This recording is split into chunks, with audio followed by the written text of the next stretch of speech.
अब हम नई कहानी बच्चों सुनाने वाले हैं और ये भी कहानी आपको कहीं न कहीं बहुत ही शिक्षाप्रद लगेगी। सबसे पहले उसका उक्ति, कथन हर कहानी में होता है, तो ये कहानी का भी कथन हम देखते हैं। परिश्रम ही सफलता का सोपान है। परिश्रम ही सफलता का सोपान है। तो परिश्रम यानी मेहनत, सफलता यानी आपकी सक्सेस की, सोपान यानी सीढ़ी है।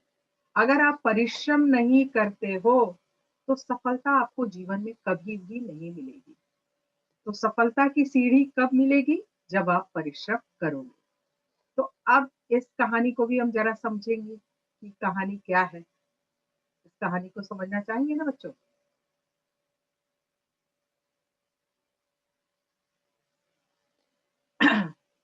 अब ये कहानी अभी परिश्रम ही सफलता का सोपान है, इस कहानी में भी हम थर्स्टी क्रो वाली कहानी लिख सकते हैं बच्चों, समझ रहे हो?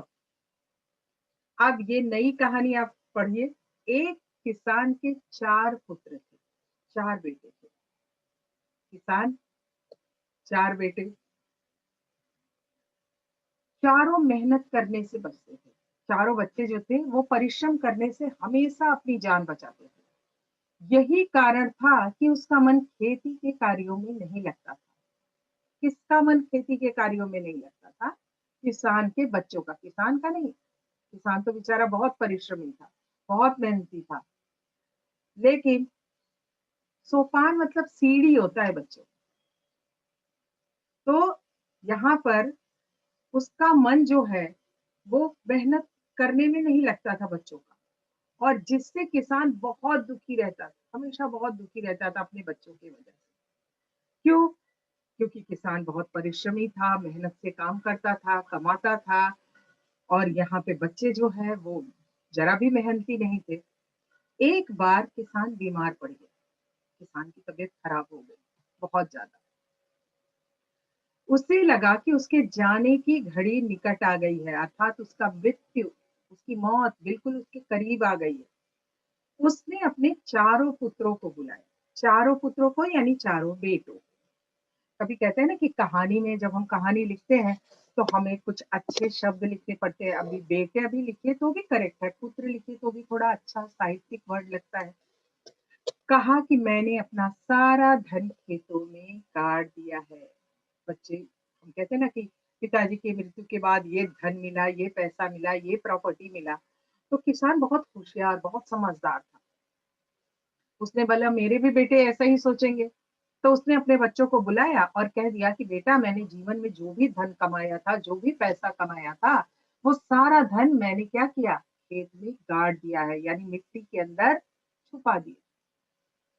मेरी मृत्यु के बाद तुम खेत खोद कर धन निकाल लेना और आपस में बराबर बराबर बांट लेना। मेरी जो मौत हो जाएगी, तो तुम सब चारों भाई जाना और खेत को खोद कर वो धन निकाल कर चारों भाई आराम से बांट लेना। चारों बेटे तो आलसी थे ही, बड़े खुश हो गए कि अरे वाह, जीते जी तो पिताजी ने मेहनत करके खिलाया ही, और मरने के बाद भी धन मिल जाएगा। किसान की मृत्यु के पश्चात चारों ने सोचा क्यों न गड़ा हुआ धन निकाल लिया जाए। अब चारों बेटे पिता की मृत्यु के बाद ये सोचने लगे कि क्यों न जो पिताजी ने धन रखा है उसे हम निकाल लें, और इस लिए चारों ने खेतों में खुदाई प्रारंभ की। खोदना यानी खेत को खोदना शुरू कर दिया। फिर दिन भर खेतों की खुदाई करते रहे।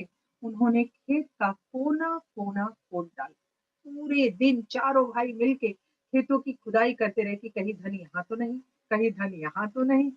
और इस तरह से उन्होंने पूरा का पूरा खेत खोद डाला, पर कहीं भी उन्हें गड़ा हुआ धन नहीं मिला।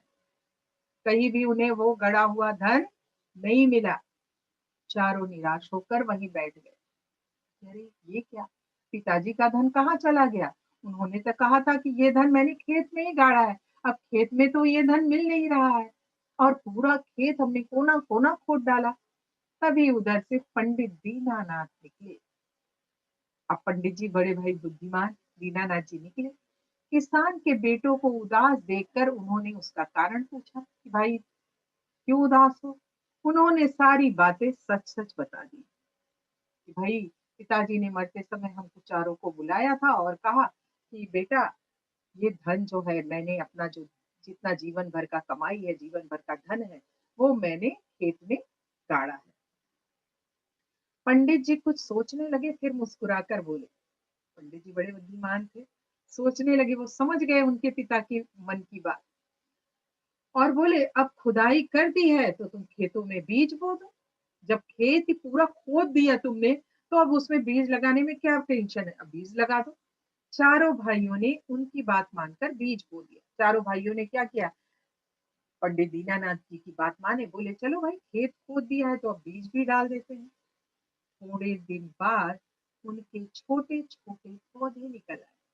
अब बीज पड़ेगा तो आपको मालूम ही है कि उससे पौधे आएँगे ही। देखते-देखते फसलें लहलहा उठी। चारों तरफ खेत में हरियाली छा गई। फसल बहुत अच्छी तरह से उसमें सब उग गई। फसल पकने पर सबने मिलकर फसल काटी और बाजार में बेच दी। और जब फसल पक गई, तो सबने मिलकर यानी चारों भाइयों ने मिलकर उस फसल को काटा और उसे बाजार में हम कहते हैं ना फसल को काट कर, साफ करके उस अनाज को उन्होंने बाजार में बेच दिया। और इससे उन्हें ना क्या हुआ? खूब कमाई हुई, खूब सारे पैसे मिले। जब वे वापस आ रहे थे, तो रास्ते में उन्हें फिर पंडित दीनानाथ मिले। पंडित दीनानाथ जो उन्होंने फसल बीज लगाने के लिए कहा था, वो मिल गए। उन्होंने चारों से जब बात की तो पूछा होगा भाई कि अरे तुम सब बहुत प्रसन्न नजर आ रहे हो, बड़े खुश हो तुम लोग, क्या बात है, क्या कारण है? किसान का एक बेटा बोला, श्रीमान हमें खेतों में गड़ा धन तो नहीं मिला, परंतु आपकी सलाह ने हमें बहुत लाभ पहुंचाया, बहुत फायदा हुआ हमें। आपकी सलाह से हमें फसल के रूप में काफी धन दिया। पंडित दीनानाथ मुस्कुराते हुए बोले, तुम्हारे पिता ने ठीक कहा था कि खेतों में धन गड़ा हुआ है। तुम्हारे पिताजी ने जो बात कही थी वो बिल्कुल सही थी। तुमने परिश्रम किया और वह तुम्हें मिला। सदा याद रखो, परिश्रम ही सफलता का सोपान है।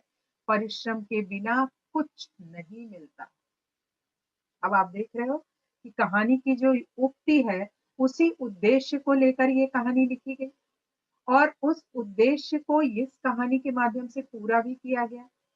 और इस कहानी से तुम्हें ये भी सीख मिली कि बिना परिश्रम किए सफलता कभी नहीं मिलती। अभी आप देखो कई बार अभी हिंदी की बात कर लें तो बहुत सारे बच्चों को हिंदी पसंद नहीं, उन्हें अच्छा नहीं लगता। अरे क्या है, लेकिन नंबर की बहुत उम्मीद रखती है कि हमें बहुत अच्छे मार्क्स मिल जाए, बहुत अच्छा नंबर मिले। तो जब आप परिश्रम करोगे तभी आप सफल होगे। कोई भी विषय ले लीजिए, कोई भी चीज ले लीजिए, अगर आप मेहनत नहीं करोगे तो सफल नहीं होगे। तो सफलता की सीढ़ी चढ़ने के लिए क्या करना पड़ेगा बच्चों? परिश्रम। परिश्रम करोगे तो सफलता मिलेगी। जैसे कि आपको परिश्रम करने के बाद उस कौवे को सफलता मिली। आपने कछुए और खरगोश वाली कहानी भी सुनी होगी ना बच्चों? आपको किसी को याद है कछुए और खरगोश की कहानी? खरगोश कैसा था? वो स्मार्ट। कई बच्चे होते हैं ना, अरे मैं तो ये तुरंत कर लूंगा, मैं तो ये ऐसे कर दूंगा, मुझे तो बहुत अच्छी तरह से आता है। लेकिन एग्जाम में जाकर सबसे बुरी हालत उनकी ही हो जाती है। लेकिन जो अंतिम समय तक परिश्रम करता रहता है, अंतिम समय तक वो ये सोचते रहता है कि मैं ऐसे कर लूं, मैं पढ़ लूं, मैं लिख लूं, शायद ये आ जाए एग्जाम में, शायद वो आ जाए, तो उसका मेहनत जरूर सफल होता है और उसे सफलता मिलती है। जिस तरह से कछुआ जो है वो धीरे धीरे चलता रहा, परिश्रम करता रहा और जीत की खुशी भी उसे उसे मिली, सफलता भी उसे मिली।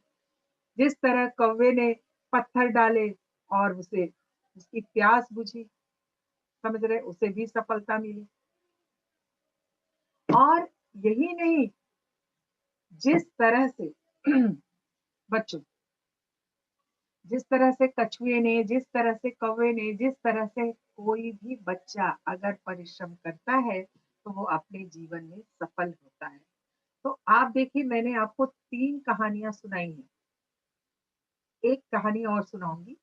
तीनों कहानियों को सुनाने का एक ही मकसद है कि उसके उद्देश्य को समझिए, उस बात को समझिए और जीवन में सफल होने के लिए प्रयास करते रहिए। अब आपकी आती है एक और कहानी, बिना विचारे जो करे सो पाछे पछताए। इसका मतलब पता है बच्चों किसी को? बिना विचार किए जो कोई कार्य करता है वही बाद में पश्चाताप करता है। यानी किसी भी कार्य को बिना सोचे समझे नहीं करना चाहिए। इसलिए मैं आपको बताते जा रही हूँ बच्चों, क्योंकि उक्ति जो है वो समझना बहुत जरूरी है, क्योंकि उक्ति नहीं समझा तो कहानी नहीं समझा। कहानी, ये जो उक्ति पूछा गया है इसके पीछे क्या उद्देश्य है, कैसी कहानी लिखनी है, ये आप समझ नहीं पाओगे। तो और आपकी कहानी इसी पर आधारित होनी चाहिए। बिना विचारे जो करे सो पीछे पछताए। ऐसी कहानी, एक कहानी आपने सुनी होगी ना बच्चों, कि एक व्यक्ति था, उसे एक मुर्गी मिली थी, जो मुर्गी सोने का अंडा देती थी और उस मुर्गी को वो अपने घर ले आया। रोज वह एक सोने का अंडा देती थी। उस अंडे को बेचकर वो बहुत धनवान हो गया, लेकिन उसके मन में लालच आ गया और उस लालच के लिए उसने क्या किया कि अब वो उस मुर्गी के पेट को काट कर सारे अंडे एक साथ पाना चाहता था, सभी अंडे को। और सभी अंडे को जब एक साथ वो पा लेना चाहता था और एक साथ बहुत धनवान होना चाहता था, तो उसने क्या किया? मुर्गी को काट दिया। मुर्गी को काटा तो क्या हुआ? उसमें अंडे तो नहीं मिले, लेकिन उसको पश्चाताप जरूर हुआ, क्योंकि उन्हें उसने बिना सोचे समझे ये काम किया था। तो देखो कहानियां तो बहुत सारी होती हैं। आपने एक कहानी और भी सुनी होगी कि एक व्यक्ति ने बंदर पाला और बार-बार लोगों ने उसे समझाया कि आप कोई पालतू प्राणी पालना है तो पक्षी पालो या कुत्ता पालो, बिल्ली पालो, लेकिन बंदर मत पालो, क्योंकि बंदर बहुत नकलची जानवर है। ये हमेशा नकल करता है, ये बुद्धिमान नहीं है। लेकिन उस व्यक्ति ने सबकी बात नहीं मानी और उसके बाद ऐसा हुआ कि एक दिन वो जब वो सो रहा था, उसके नाक पर एक मक्खी बैठ गई। बार-बार वो मक्खी जा नहीं रही थी। बंदर ने एक पत्थर उठाया और उसके नाक पर दे मारा, जिससे उसका नाक भी टूट गया और बहुत सारा खून बहने लगा और उसे अपनी गलती का एहसास हुआ। तो ऐसे सब बहुत सारी चीज़ें हैं, बहुत सारी कहानियाँ होती हैं। हम बराबर सुनते रहते हैं, लेकिन जब हम ये पढ़ते हैं उक्ति, तो हम कन्फ्यूज़ हो जाते हैं कि इससे रिलेटेड कौन-सी कहानी है। तो जब मैं उक्ति पढ़ती हूँ और इससे रिलेटेड कहानी बना बताती हूँ आपको, तो इस उक्ति के ब्रैकेट में आप लिख लिया करो कि ये कहानी है। मान लीजिए उस समय आपको मैं जो इस पर पढ़ा रही हूँ वो कहानी नहीं याद आई, तो आप वो भी कहानी लिख सकते हैं। अब सुनते हैं। चंद्रभान नाम का एक धनी व्यापारी था। वह बहुत दयालु स्वभाव का था। वह घर में आए साधु महात्माओं का बहुत सत्कार किया करता था। अब वो साधु जो थे, उनका वो बहुत सत्कार करना यानी बहुत आओ भगत करता था साधु महात्माओं। एक बार उसे व्यापार में बहुत घाटा हुआ। घाटा यानी नुकसान, समझ गए? जिसको आप कहते हैं इंग्लिश में बहुत लॉस हो गया। एक बार उसे व्यापार में बहुत नुकसान हुआ। उसकी आर्थिक दशा यानी आर्थिक यानी धन से रिलेटेड है। दशा यानी उसकी हालत पहले जैसी नहीं रही। पहले जितना धनी था, जितना संपन्न था, वैसी कंडीशन उसकी नहीं रही।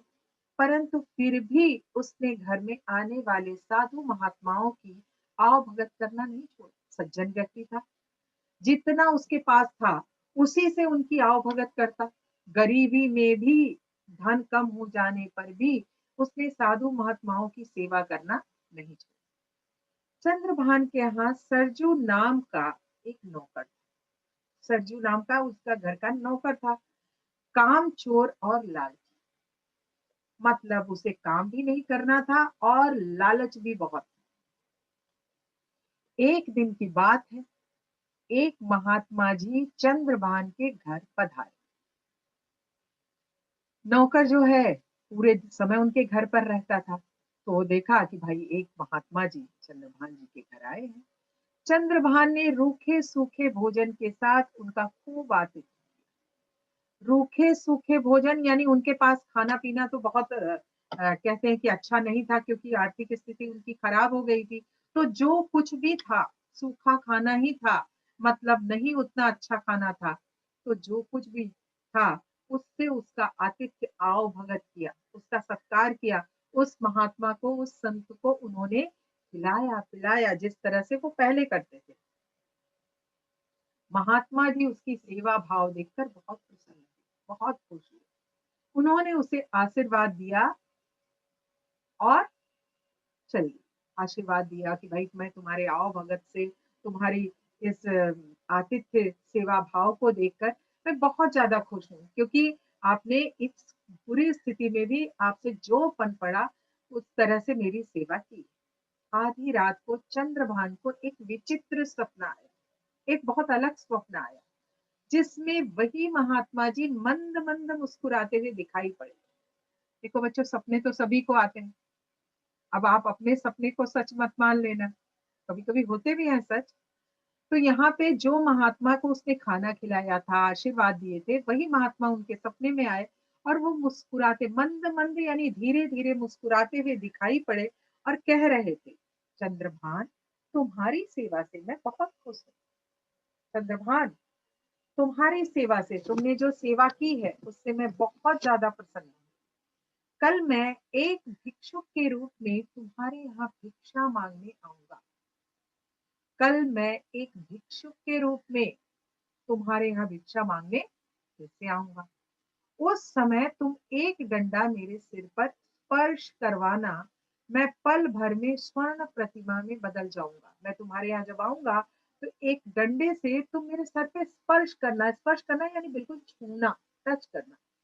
और उसके बाद मैं जो हूँ वो एकदम गोल्डन की मूर्ति, सोने की मूर्ति में बदल जाऊंगा। और उस प्रतिमा के स्वर्ण से तुम्हारी निर्धनता अवश्य दूर हो जाएगी। तुम इतने सज्जन इंसान हो कि उस प्रतिमा को जब स्वर्ण, इतना लंबा चौड़ा इंसान जब सोने का हो जाए तो कितना सोना हो जाएगा। और जब उस सोने का हो जाऊंगा तो तुम्हारी गरीबी जो है वो हमेशा के लिए, यानी जो तुम गरीब हुए, ये अब तुम कभी गरीब हो ही नहीं सकते, हमेशा के लिए दूर हो जाएगी। सुबह जब चंद्रभान उठा तो स्वप्न को मात्र स्वप्न समझकर वो दैनिक कार्य में जुट गया। मतलब डेली रूटीन जो उसका काम था उसमें वो लग गया।